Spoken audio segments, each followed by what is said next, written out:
I had 22 years on the approach board at the sill before the day I am going to tell you about, and in all that time I had filled in every line they ever gave me to fill. That is what an approach controller is. You are the part of a station that says yes and no to the dark. A ship calls, you read its papers, you give it a lane or you turn it back, and you write down what you did so that if anything goes wrong, there is a record with your name at the bottom of it. The record is the whole of the job. A man on my board who will not write a true line is no use to anyone, and the sill ran on men being of use. The sill was not anybody's. That was the point of it. It hung in the gap between the Sodality and the Concord, in the long cold reach of disputed nothing that the two of them had been quarreling over since before my grandfather drew breath, and because neither of them could hold it without the other coming to take it, they had agreed, in the bloodless way that great powers agree, to let it belong to no one. A neutral junction. Ships of both flags docked at our rings and unloaded onto our floors and bought our air and our water and went on. We took no side. We flew no colors. We logged everyone the same, and we handed no man over to anyone unless his own papers convicted him, and even then we did it slow. Neutrality was not a feeling at the sill. It was the floor we stood on. Take it away and there was nothing under us but the quarrel, and the quarrel was a long way down. I tell you all this so you will understand what it cost later and what kind of man it cost it from. I was not a brave man. I was a careful one. There is a difference, and most days the difference is the whole of your character. The freighter came in on a gray morning of the duty cycle, which is to say no morning at all, only the hour the board said was morning. She was called the Harrow's Patience, a Concord-registered bulk hauler, old, blunt, honest in the way old haulers are, and she came in wrong. I knew she was wrong before her master ever spoke to me because her approach was too clean. A loaded hauler wallows. She fights you for her lane. The Harrow's Patience came in light and quick and obedient, like a ship that has been emptied of everything that mattered and has nothing left to fight for. Then her master keyed me, and his voice was the second wrong thing. Sill approach, this is Harrow's Patience declaring a death aboard. Pathogen. We have it cold sealed, but I am declaring it. I want quarantine berth, and I want it before anything else. A man does not put fear into his voice on a comms channel unless the fear has already used up his pride. This one had. I gave him the quarantine ring, the far one, the one we keep cold and empty and a long walk from everything that breathes, and I told him to hold for the medical board, and I started filling in my lines. Death aboard. Pathogen, undeclared origin. Cold sealed. Crew of 9, now 8. And then I came to the manifest, because the manifest is part of the record and the record is the job. And I read it the way I had read 10,000 manifests, with half my mind, looking for the one word that means trouble. The trouble word was there. Most of the Harrow's Patience was grain and reactor-grade water and a hold of milled ore, all of it Concord cargo bound for the Concord side, all of it dull. But near the bottom in the small entries was a line that did not belong to grain. Designated asset, Sodality registry in transit under escort, live cargo provision, class restricted, do not break seal. A Sodality asset restricted on a Concord ship, crossing the gap through neutral water. That is not how the Sodality moves its restricted things. The Sodality moves its restricted things in its own gray hulls, with its own gray men, and it tells nobody. For one of its assets to be riding in the belly of a Concord hauler meant something had gone badly off the rails somewhere up the line. And a thing that has gone off the rails is a thing that lands, eventually, on somebody's board. I did not yet know it would land on mine. I asked the master about it. He was a long time answering. The escort's dead, he said finally. He's the death. The asset's his charge was riding sealed in his care, and he opened the seal himself, sick, I think, trying to tend it, and that's how it got out and into him, and now he's gone, and I have got a sealed pod in my cold hold that I am not allowed to open, and I want it off my ship. I want all of it off my ship. I am a grain hauler.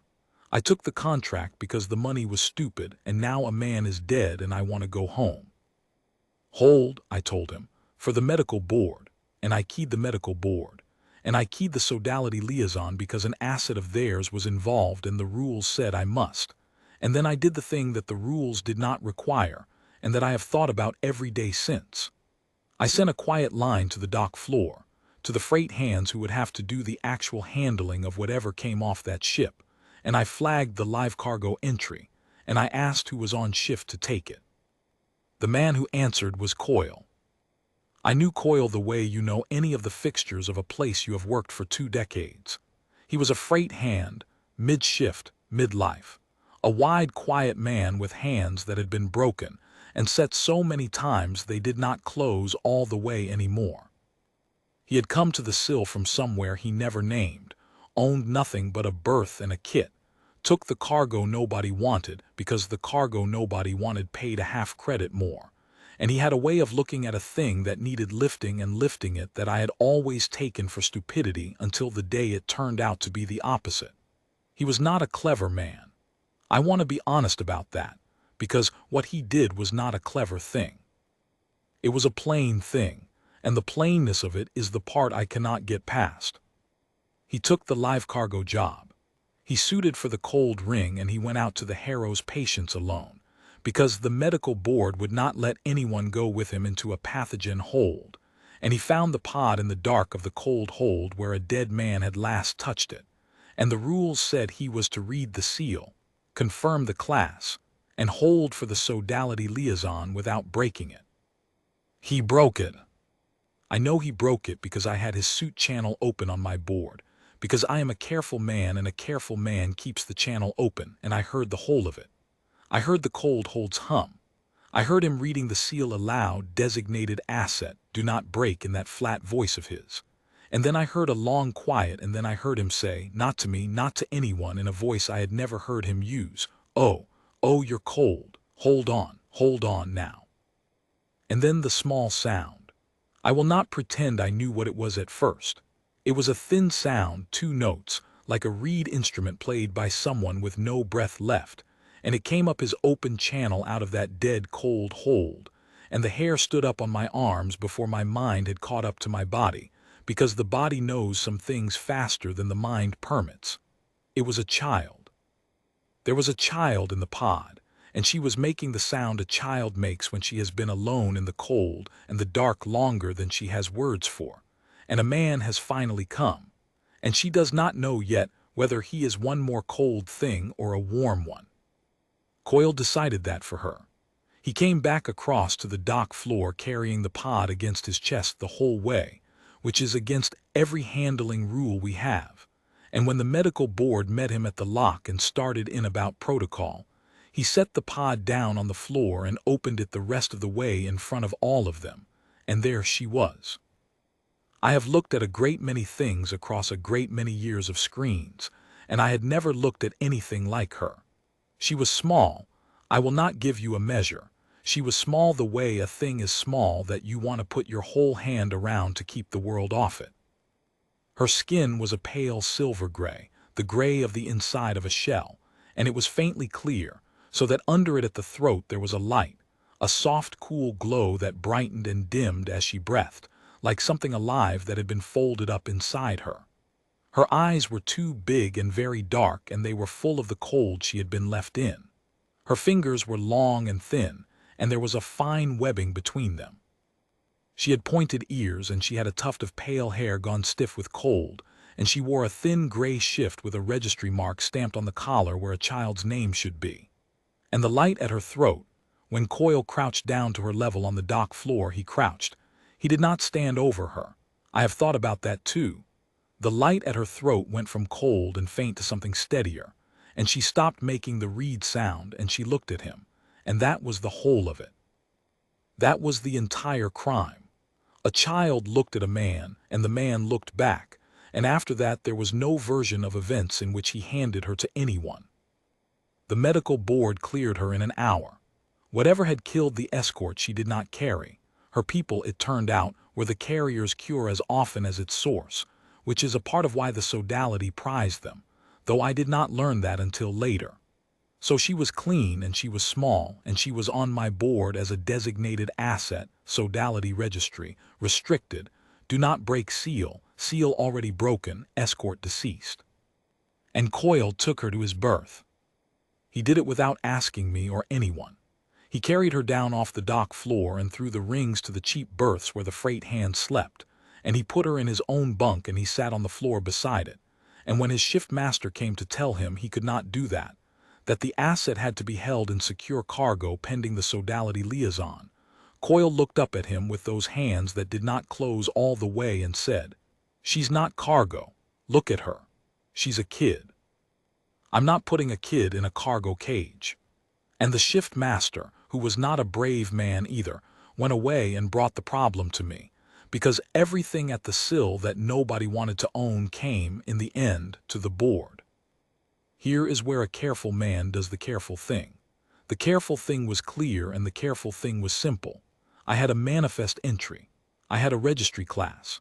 The asset was sodality property, in transit, lawfully described, and the law of the sill, the neutrality that was the floor we all stood on, said that I held property pending its owner, and I logged it.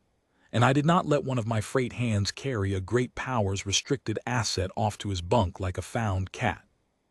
The careful thing was to put her back in the cage and write the true line and key the liaison and let the gray men come. I went down to the berths to do the careful thing. I want you to know that.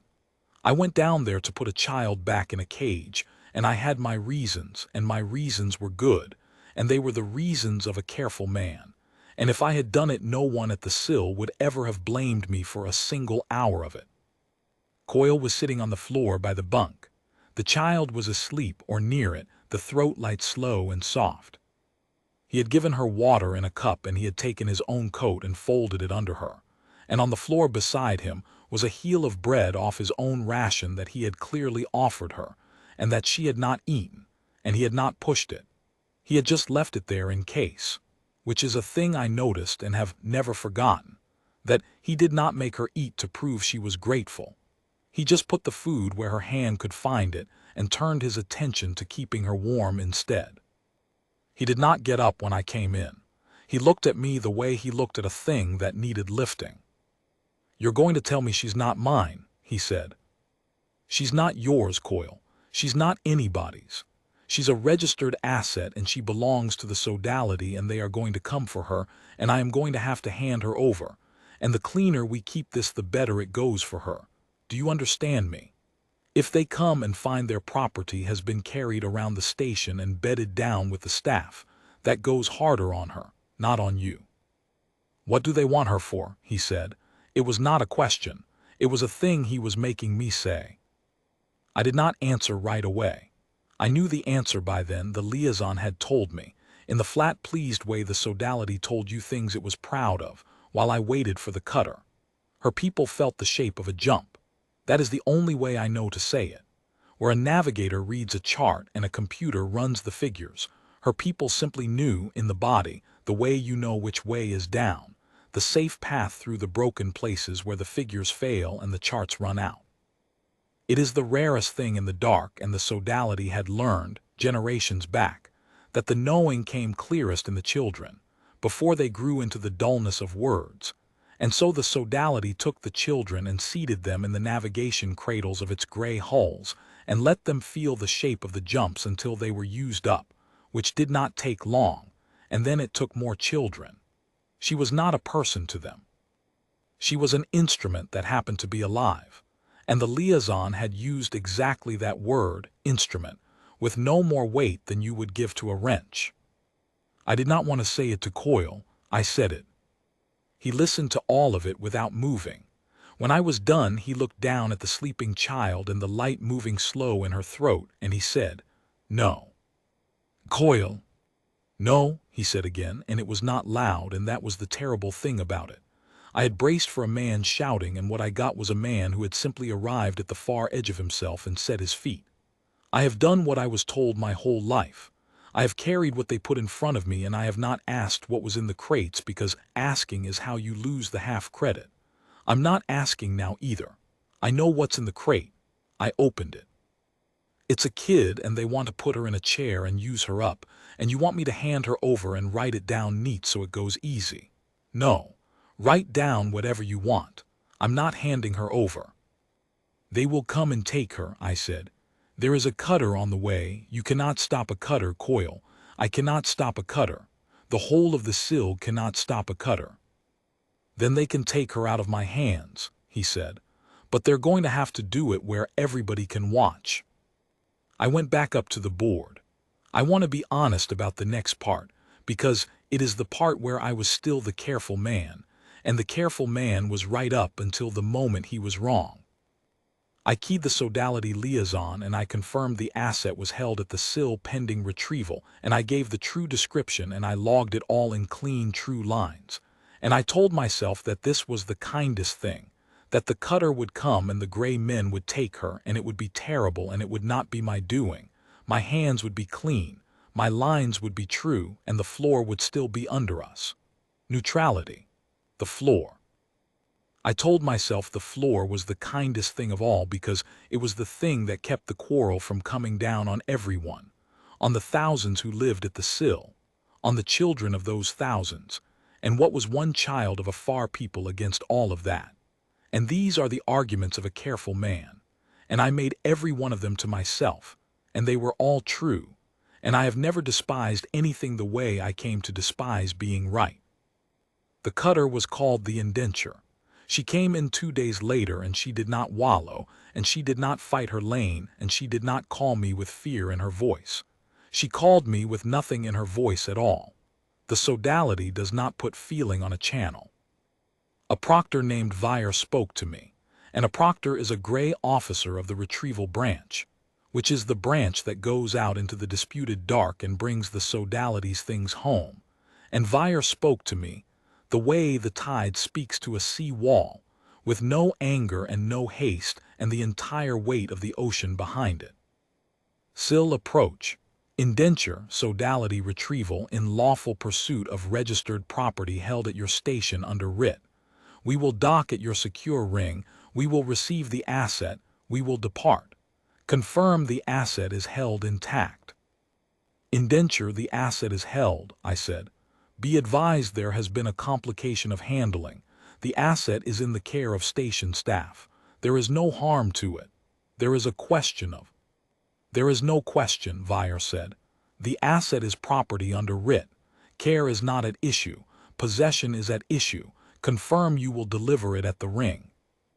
And there on the channel, with the cutter's mast growing on my board, was the moment the careful man had been waiting for. All I had to say was confirmed. All I had to do was send 2 freight hands and a frame to Coil's berth, lift the child whether Coil stood aside or not, and Coil alone could not stop 2 hands and a frame. No man can. I had seen it done, and carry her to the ring and put her in the gray hull's hands and write the line. Asset delivered to Indenture under writ. Station neutrality maintained. True, clean, the floor still under us. I had the word in my mouth. I went down to the dock instead. I do not entirely know why. I told myself I was going to handle it personally, to keep it orderly, to spare the child a rough lift, and maybe that was even true. The careful man could dress it up that far. But I think the truth is smaller and worse and better than that. I think I did not want to say confirmed from behind a board. I think I wanted to be made to do it where I could see her. I think some part of me that the careful man had been sitting on for 22 years had stood up at last and said, if you are going to give a child to be used up, you will not do it by remote. You will go down there and you will look at her, and then you will do it if you can. He was at the lock. Of course he was at the lock. Coil had carried her up from the berths to the secure ring, to the very lock the Indenture would mate to, and he was standing in front of it with the child in his arms, and word travels in a station. So there were freight hands and dock crew, and a few of the medical board standing back along the curve of the ring, not doing anything, just there, just watching, the way people gather at the edge of a thing they cannot look away from. Coil had set himself square in front of the lock with the child against his shoulder and her face turned in against his neck, and the throat light, I could see it even from down the ring, was burning steady and bright now, the brightest I had seen it, because she had stopped being cold a long time ago. Because somewhere in 2 days she had decided this wide, broken-handed man was a warm thing and not a cold one. And she was holding to that decision with the whole light of her body. Proctor Vire came through the lock with 2 of his gray men, and he stopped, and he looked at Coyle, and across his gray face went the only expression I ever saw on it, and it was not anger and it was not threat. It was bafflement, pure and total bafflement, the look of a being who has run into a wall in a place where its charts swore there was open air. He could not understand it. He genuinely could not understand it.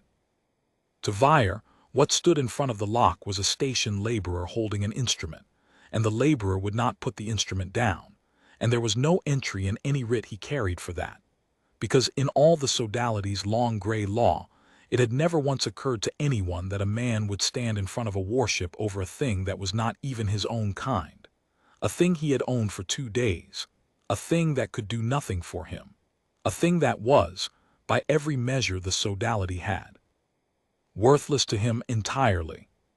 "Stand aside," Vire said. "The asset is under writ." "She's not an asset," Coyle said. "Her name's," and he said a thing then, 2 soft notes, the reed sound the child had made in the cold hold, and I understood that in 2 days he had asked her what she was called, and she had told him in the only voice she had, and he had learned to say it. He had learned her name. "That's her name. She told me. You can't have her." "You are obstructing a lawful retrieval," Vire said. "Do you understand what you are obstructing? Do you understand what stands behind this writ?" "A warship," Coyle said. "I know what's behind it. The whole sky's behind it. I don't care. You'll have to take her out of my arms, and you'll have to do it in front of all these people, and they'll see it and they'll tell it, and that's the part you can't write down clean. So go on, take her." And he was right. That was the thing the careful man had not let himself see, and the plain man had seen it from the cold hold on. Vire could take her. The 2 gray men could cross the ring and break Coyle's not-closing hands off the child and carry her through the lock, and there was nothing Coyle could do, and nothing the watching crowd would do, and nothing I could do. But he would have to do it like that, in the open, in front of a ring full of station folk and an open comms board and 2 great powers watching each other across the gap for any excuse, any spark, any reason to say, "Look what they did at the neutral water. Look what the gray hulls do." The sodality did not want the conquered to have that picture. The sodality did not want the gap to light. One asset, however rare, was not worth the war. And a war was exactly what a recording of a gray officer tearing a glowing child out of a dockhand's arms might be made to buy, in a quarrel that old, that ready, that hungry for a reason. Coyle, who could not name the law of neutrality if you paid him, had walked straight into the one true fact under all of it, that the great power's whole arrangement depended on nothing happening at the sill that could not be written down clean, and a child screaming on a ring full of witnesses could not be written down clean by anyone. Vire knew it too. I watched him know it. I watched the ocean meet the sea wall and for the first time in the wall's memory find the wall higher than the water. But he had one card the plain man did not, and he played it to me, because Vire understood that the man in front of the lock was not the man who could give him what he wanted. I was. "Controller," Vire said, not turning from Coyle, "you hold this station's record. The writ requires the assets transfer, or the writ requires the assets accounting. If I cannot take possession, I will take accounting. Log the assets location, its handler, its condition, and its disposition as obstructed, under your authority and your name, and the sodality will pursue the matter through the station's neutrality compact, and the compact will compel you, and you will lose, controller, you and your station both, because the compact is the floor you stand on, and the compact is ours as much as theirs. Write the line. That is all I require of you today. Write the true line. Write the true line." That was the whole of the job. 22 years. Every line true, my name at the bottom, the floor under us. He was not even asking me to hand her over. He was asking me only to do the thing I had always done, the small, clean, careful thing, Write down what was true, that the asset was here, that this was its handler, that it was obstructed, and let the compact and the gray law grind the rest out slow and lawful, and Coil would lose, and the child would go to the chair, and my hands would be clean, my lines would be true, and I would have done nothing but my job, which is the most that has ever been asked of any careful man, and the most that any careful man has ever hidden behind. I looked at her. I made myself look at her, the way I had come down to the dock to do. Her face was turned in against Coil's neck, and I could not see her eyes, but I could see the light in her throat, steady and bright and certain. The light of a small thing that had decided it was safe, and was holding to it with everything in her. And I thought about that light going into a navigation cradle in a gray hull and feeling the shape of the jumps until it went out. And I thought, I am a careful man, and the careful thing is to write the true line. And if I write it, she will be used up, and it will be lawful and clean, and not my doing. And I found I could not. I have tried many times to say exactly what happened in me in that moment, and I have never gotten it right, so I will just tell you what I did. I keyed my own board, the controller's override, the one a controller almost never has cause to touch, and I spoke not to Vire but to the record itself, in the flat voice of a man doing his job, and I said, "Sill approach, controller of record, logging cargo correction. The manifest of the Harrow's patients, live cargo entry, designated asset sodality registry, that entry is in error. There is no such asset aboard and there was none received. The escort death is logged as a single isolated crew fatality, pathogen contained. There is no asset. There was never any asset. Correction stands under my authority and my name." And I deleted her. I took the true line and I made it a false one. I reached into 22 years of clean record and I put a lie in it with my own name at the bottom.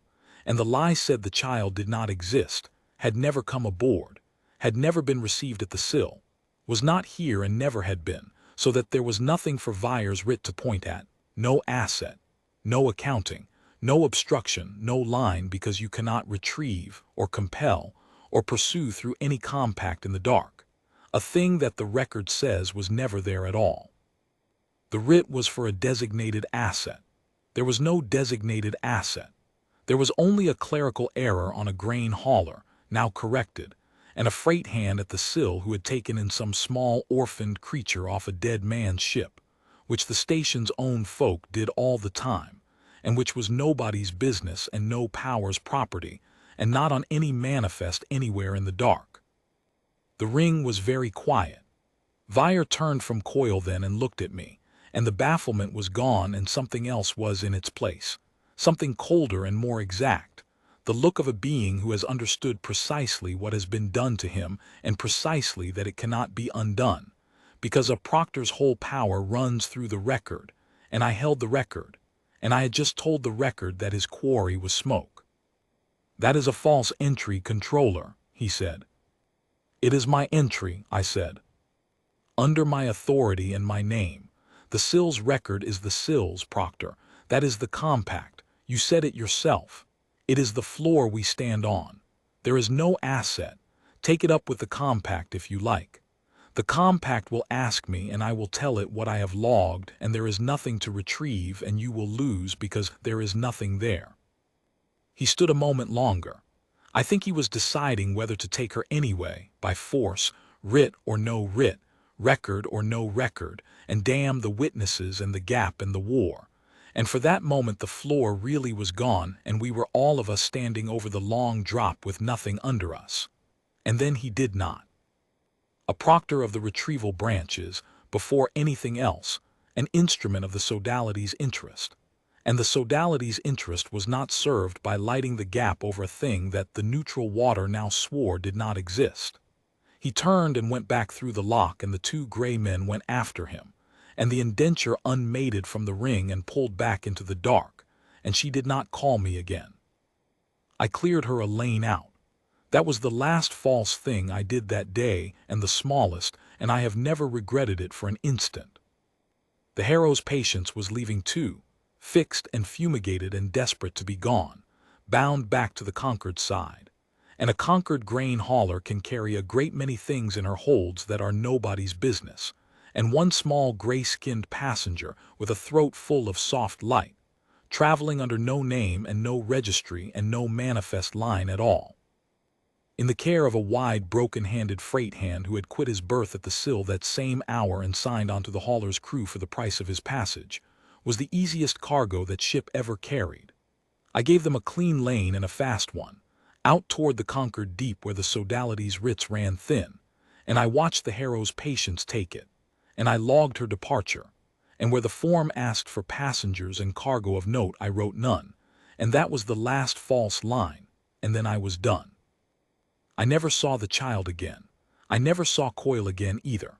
I do not know where the hauler set them down or what a wide, quiet man with hands that would not close did with the rest of his life in some Concord port at the far edge of the dark, with a small alien girl who felt the shape of the jumps and was nobody's instrument and nobody's asset and nobody's property.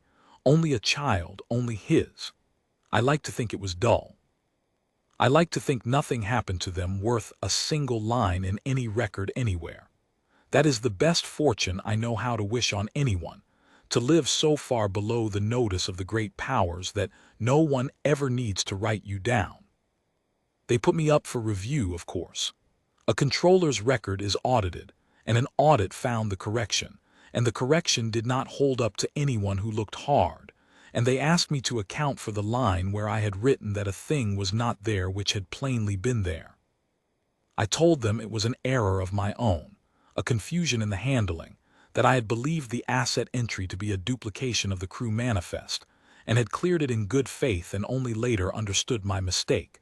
And it was a thin story, and everyone who heard it knew it was thin, and they took my board from me, which was just because a controller who will write a false line cannot be a controller. That part of it was always true. I had known it would cost me the board when I keyed the override. I want you to understand that I knew. I was a careful man to the last. I counted the cost before I paid it. That is the only kind of brave I have ever managed, the kind that does the sums first and pays anyway. People still ask me, the few who know the story, why I did it. Why a careful man with 22 clean years and a floor under his feet reached into the record and put a lie in it for a child of a far people who could do nothing for him, and whom he had laid eyes on exactly once. And I tell them what I have told you, the whole of it, the cold hold and the reed sound and the light at her throat, and the bread he left where her hand could find it, and the man who would not stand over her but crouched down to her size, and the wall that turned out to be higher than the water. And when I am done, they usually nod as if it explains itself, and I let them think so, because the truth is harder and I have made my peace with not being able to say it. The truth is that there was never a good reason. Coyle had no reason. I had less. Every reason was on the other side, every careful, true, clean, lawful reason, the whole weight of the ocean. We had nothing on our side but the plain fact of her, the small gray weight of her and the light she would not stop holding to, and the equally plain fact that some things, when they are put into a man's hands, change what the man is allowed to be, and the man knows it, and the only choice left to him is whether to admit that he knows. I knew. That is the whole of my confession, and I have never made it before, and I am making it now because I am old and the board is long behind me, and there is no one left to take anything from me for it. I knew she was a child, and I knew the line was true, and I wrote it false, and I would do it again, and the careful man in me is appalled, and the careful man in me is wrong, and he has been wrong about this one thing for the whole long quiet rest of my life, and it is the only thing I have ever been glad to be wrong about. There is a blank line in the Sills record where a true thing used to be. My name is at the bottom of it. It is the only line in 22 years I am proud of.